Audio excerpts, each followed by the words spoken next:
Hey guys, Science Colin here. I was tasked to make a chemistry-related video, and so here we are. I'm at this stream. I'm gonna take a little water sample and test the pH of the water. Now while I do that, I'm gonna explain to you guys what pH actually means, the chemistry of it, and a little bit more.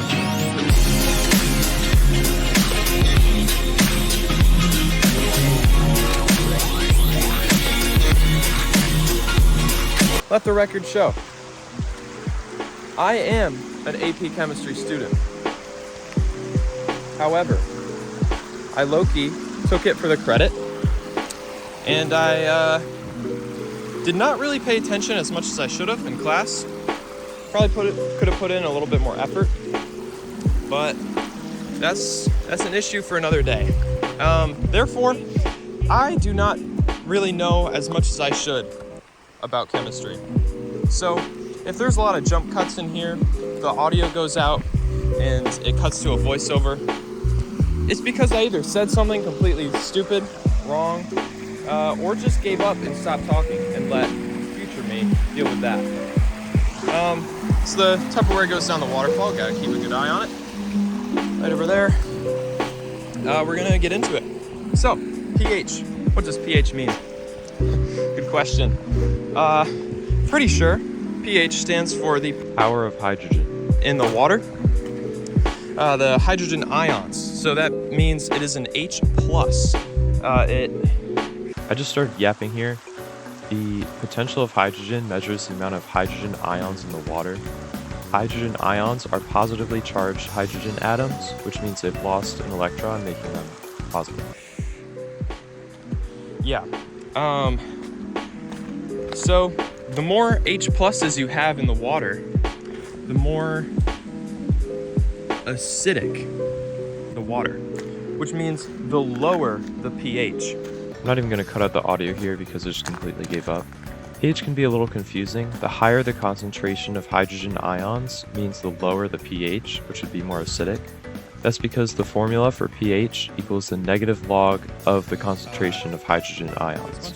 So that would mean the higher the concentration, the lower the pH, and therefore more acidic. To give you an example, let's say the concentration of hydrogen ions in a solution is 1 × 10 to the negative 3 moles.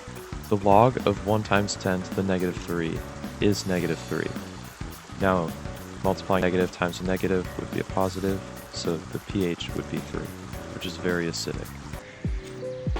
The lower the pH and the more OH pluses Wrong. means I think everything I said there was incorrect.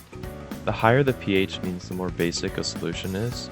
If it's more basic, it would have a lower concentration of hydrogen ions and a higher concentration of hydroxide ions. Hydroxide ions are OH- or just H2O, missing a hydrogen atom.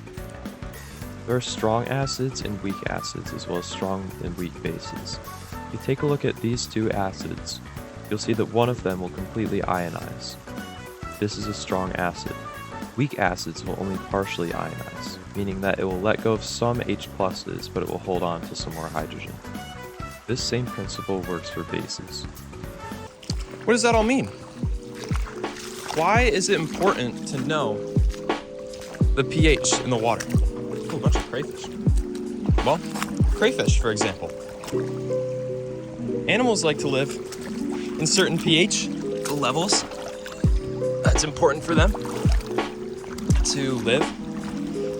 So what pH do crayfish like to live in? I could Google that, or I could ask one. This here is Clayton the crayfish. So we're gonna ask him, Mr. Clayton, what pH do you prefer to live in? Oh, well, you see, I can actually live in a range of different pHs. I prefer 7.5 to 8.5. Thank you, Clayton. Boy, shut up, I'm not done talking. Why, thank you. I require a whole lot of dissolved minerals in the water. Stuff like calcium, magnesium helps me to produce a firm, hard exoskeleton. These things can act as buffers, which basically means it neutralizes the acids and it increases the water's pH. So that's why I prefer a pH that's around 7.5 to 8.5. Ah! Stop it! Now if you excuse me, I gotta find a way to escape this moron. You know, Clayton's gonna get let go in the future. Now, animals like to live in certain pH. It's also important for other reasons. What other reasons, you may ask? Good question. It's important to know the properties of different things in chemistry. Acids and bases react differently and have different properties. To list a few, acids taste sour while bases are bitter. Acids are corrosive and react with metals, usually producing hydrogen gas, while bases react with oils and fats, while acids don't.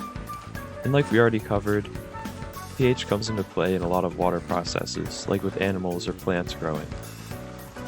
I personally have a fishbowl, and I have to keep a constant watch to make sure that the pH is in a healthy range for all of the inhabitants to be okay. That was awesome, Colin. Thanks. You're welcome. Yeah.